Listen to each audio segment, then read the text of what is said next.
ॐ भूर्भुवः स्वः तत्सवितुर्वरेण्यं भर्गो देवस्य धीमहि धियो यो नः प्रचोदयात्। ॐ शान्ति शान्ति शान्तिः। नमस्ते मेरे प्यारे दोस्तों, my dear friends. This is first video on Upadesa Saram of Maharishi Ramana. The great Tamil poet Muruganar approached the South Indian sage Bhagwan Sri Ramana Maharishi and requested elucidation on the instruction which had been given by Lord Shiva to the rishis of Darukavanam, the pine forest. The rishis had become hooked on action, karma, and every attainment threw up the desire for a further bigger, better attainment. They approached Shiva and asked for help. Things have not changed much since then, have they?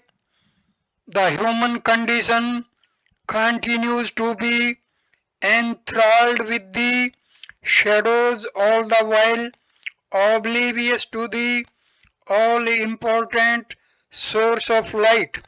Sri Ramana Maharishi agreed and wrote this instruction in 30 verses. Later, the verses were translated into many other Indian languages.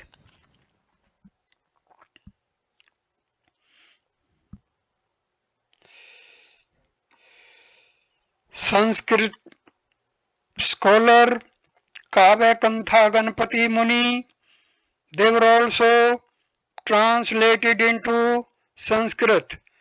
The Sanskrit work is known as Updesha Sarm, the essence of instruction. This is an English translation of that work with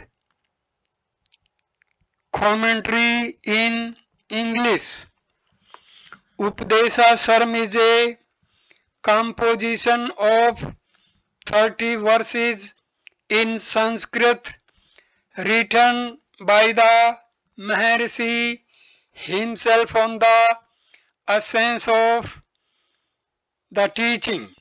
The verses are in the lilting supratisthata meter and take the aspirant gradually, step by step, to the highest, the poise in the self.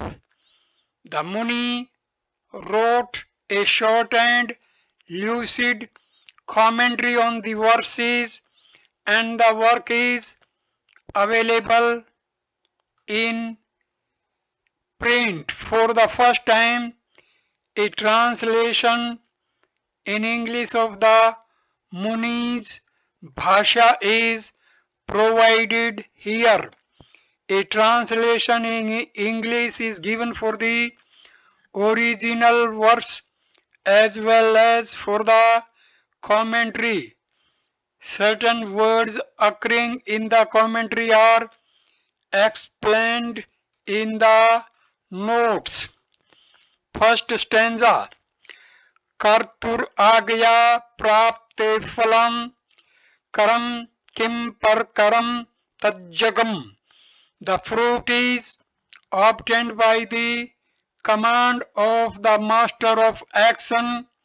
Is action supreme? The action is a thing inert. This attempt is to refute the doctrine dear to the Mimamskas that the importance of action is in its giving the result. The fruit of action is obtained by the command of the Lord, the master of action. Is action supreme? No. Is the import? The action becomes inert. Here, inertness has been pointed as a cause in order to show that the supremacy of action is non-existent, or we can say that as the action is inert, it cannot be supreme. But we are not arguing about the supremacy of action. Our argument is only this, that the importance of action lies in its giving the result. Let no action be supreme. Even then, it is capable of bearing fruit through the apurva produced from it. Only thus the authoritative words of the Veda would become meaningful. If this is the stand taken, it is not correct. It would be appropriate if statements like sacrifices like Jyotirstoma, procure for oneself a place in heaven, are taken just to mean that the great Lord, depending on action, confers good and bad results. Also, it can be said that conferring on all good and bad results is not different from governing the world. That which governs the world is the supreme.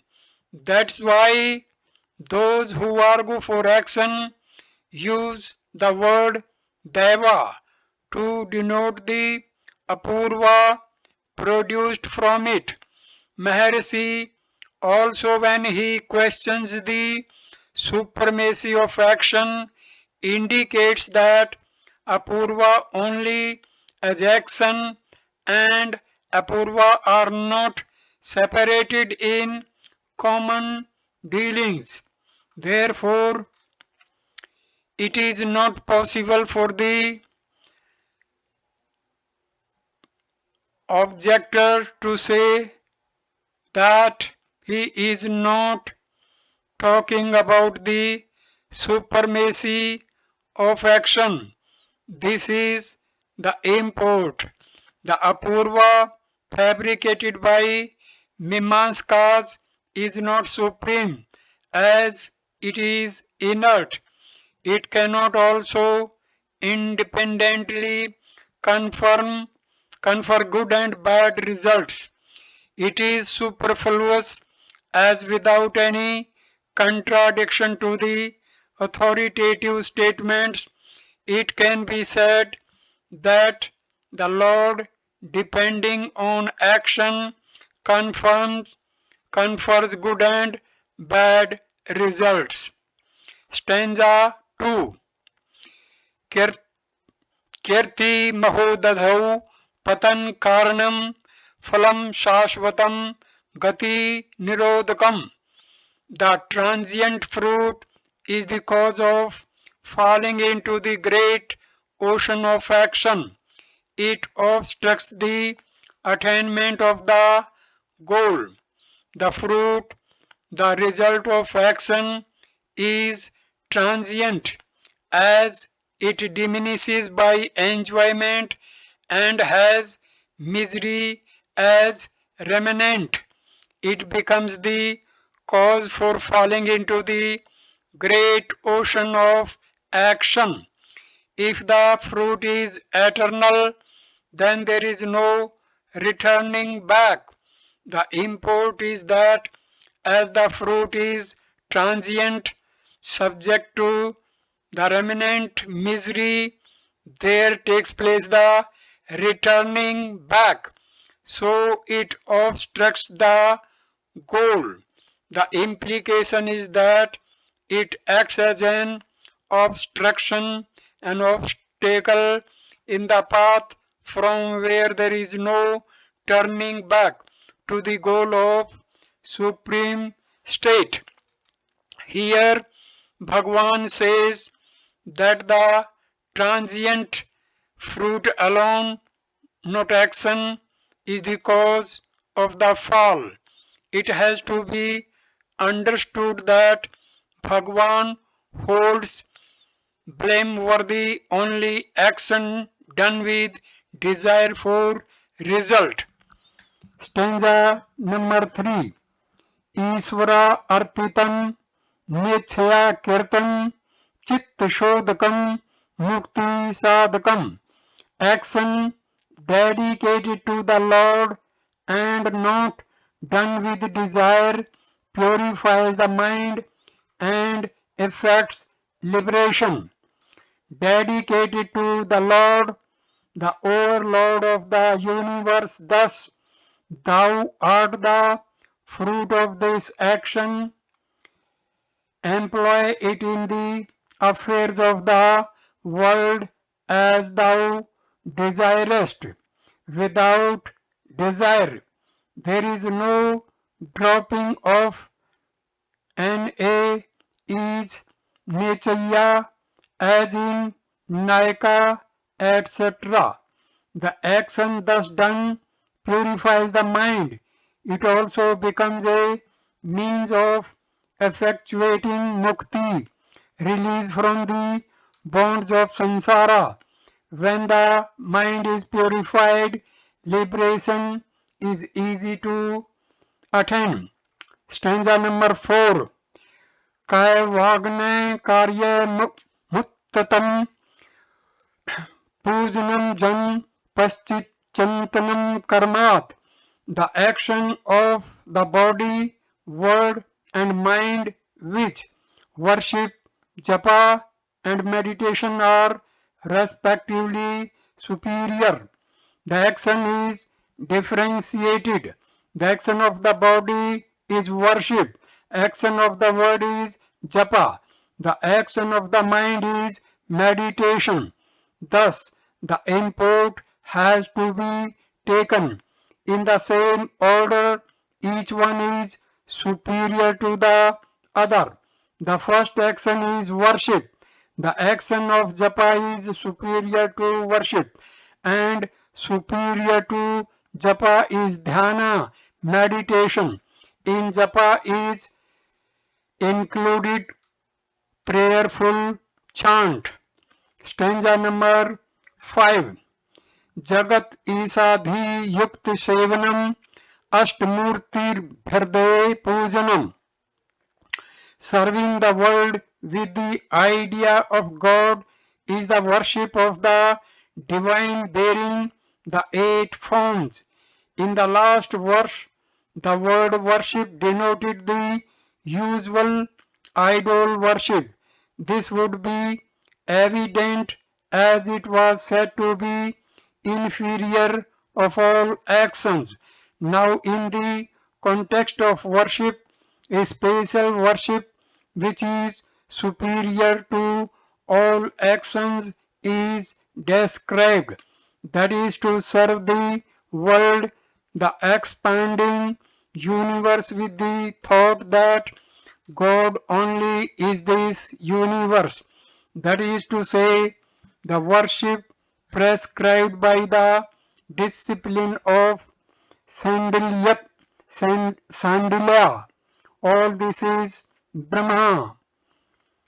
Everything is born from it and merges into it. Thus worship is quiescence. It becomes the worship of God bearing the 8 forms, the 5 great elements, the sun, the moon and the embodied soul are said to be the 8 special forms of the Godhead. As all this universe is pervaded by all these forms, serving the universe becomes the worship of the divine in his 8 forms. This, of course, is integral worship. This has not been included in the worship mentioned in the previous verse. That was inferior to everything. This is superior to all. This is a part of dhyana meditation, as the singly formulated thought is important here. The usual worship is done to form a small part of the earth, which is one of the 8 forms of the divine, and it is affected physically by the body. But this worship is done integrally to all the forms of the divine, and it is affected in the thought by the mind. This is the special difference between these two ways of worship. Stanza number 6. उत्तम सत्वादुच्च मंदतः चित्त जंज पध्यानु मुत्तपम. Meditation on japa, born of the mind, is superior to the supreme chants of prayer and to the loud and low mutterings. To the supreme chants of prayer, the true Vedic ones, or other similar visions of the seers, to the japa done in a loud voice, low voice, or inaudible mutterings, the mental japa dhyana is superior.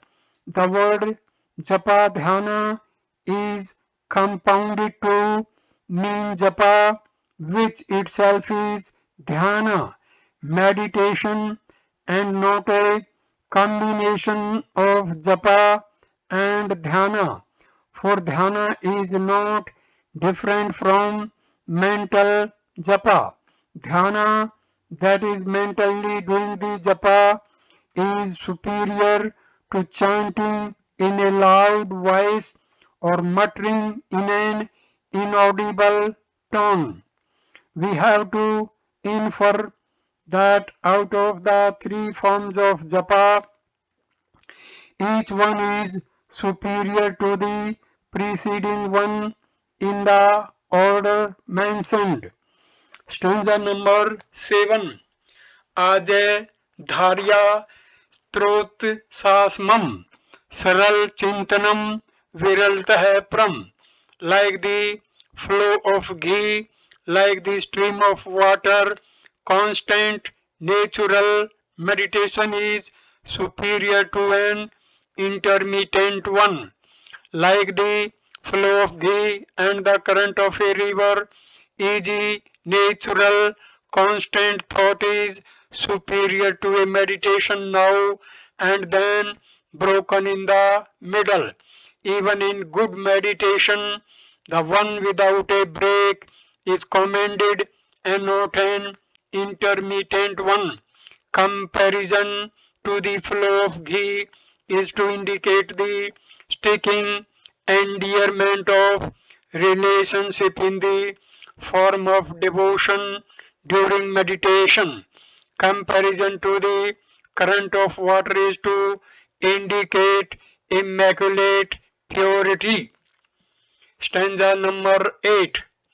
भेद भावनात् सोहम मित्यसौ भावना भिदा पावनीमता.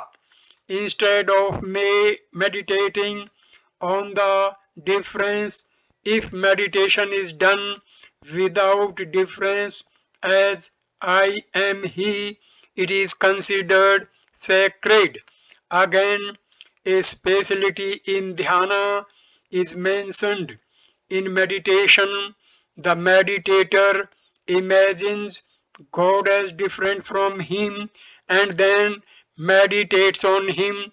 Instead, if meditation is done without difference as I am he, that is, the meditator and God are not different. Such a meditation is considered sacred. The import is that the meditation done without any difference between the object of meditation and the meditator is superior to the one where the meditator and the object are differentiated. Stanza number 9. भाव शून्य सद भाव सुसिद्धि भावना बलाद भक्ति रुत्तमा. From the strength of meditation arises a supreme devotion, a well set poise in the true being, devoid of mental construction. From the strength of meditation, that is, meditation where the meditator and the object are not differentiated, results a well set poise in the true being, devoid of mental construction, which is supreme devotion. From the logic of the remainder, it follows that devotion arising in the meditation where differentiation is made is inferior. Stanza number 10. Hearth स्थिल मन है स्वस्था क्रिया भक्ति योग बोधाश्चि निश्चितम. The action is to set the mind in its own place at the heart center. Devotion, yoga, and knowledge result, no doubt. Heart center is the place of the soul, Atma. Mind has to be set in its own place at the heart center. This is the action, devotion, yoga, and knowledge result. There is no doubt about this. An established poise of the mind by descending into the heart, its own birthplace is the culminating action, the crown of all actions. It is the culminating devotion, the crown of all devotion. It is the culminating yoga, the crown of all yoga, and it is the culminating knowledge. Stanza number 11. वायु रोदन ली तेनन जाल पक्षी वधोध साधनम. By the control of breath, mind is lulled like a bird in a net. This is the means of control. Mind is lulled like a bird in a net, motionless, completely under control by the cessation or regulation of prana. This is the means of control. As the former statement is the subject, we refer it to by the word this. The cessation of prana comes about when by force kumbhaka is practiced. Regulation is achieved by constantly observing the inflow and outflow of breath. It is also known by the term kumbhaka, which is not contrary to the opinion held by Raj Yogis. The latter device only is favored by the Maharishi, as he mentions in Ramana Gita. By control of breath is meant observing the prana by the mind. Thus Kumbhaka results by constant observation. Stanza number 12. चित वाय भी चित क्रियायुता साख योदर द्वि शक्ति मूलका. Minds and breaths accompanied by consciousness and action are the two-pronged branches rooted in force. Minds and breaths accompanied respectively by consciousness and action, that is, minds accompanied by consciousness and breaths accompanied by action are the two branches whose root is the Shakti of the Lord, His force. The import is that the minds represent the branch of knowledge, force of the primordial Shakti, while the breaths represent the branch of action force. Minds and breaths have been indicated in plural on account of so many people having them. This is the purport, as the mind and breath are the two branches of the Lord's force. Both of them are capable of becoming paths to attain the great Shakti. Stanza number 13. लय विनाशने उभयरोदने लय गतम पुनर्भवति no मृतम. Merger and destruction are the two kinds of control. That which merges comes back again, not that which is destroyed. Merger and destruction are the two kinds of control.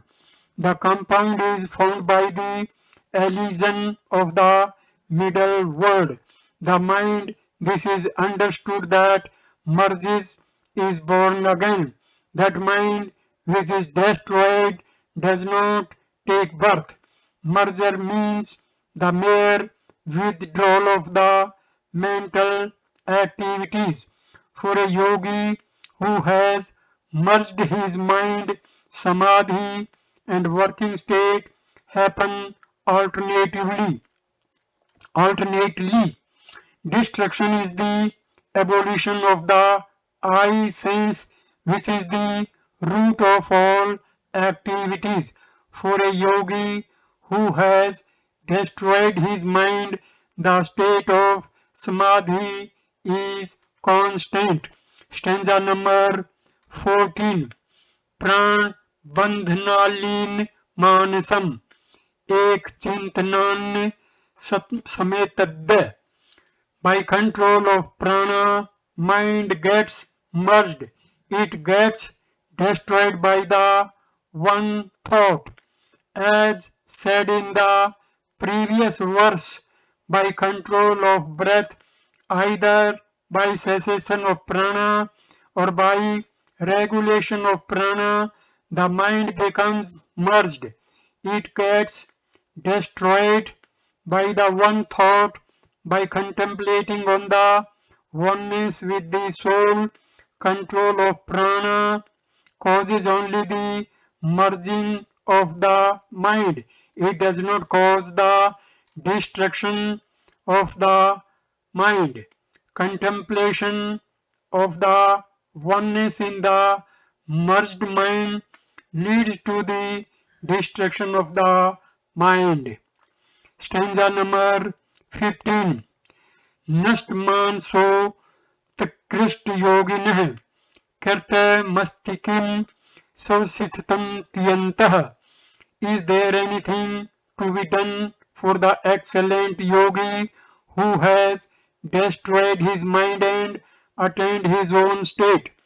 Is there any action to be accomplished by an excellent yogi who has destroyed his mind and has reached the poise in his self?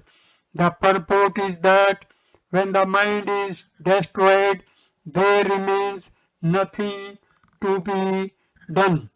At this stage, I complete this video. Video number 2, I will start with stanza number 16. Thank you for watching this video. Namaskar, my dear friends. Thank you. नमस्ते। ओम शांति शांति शांति।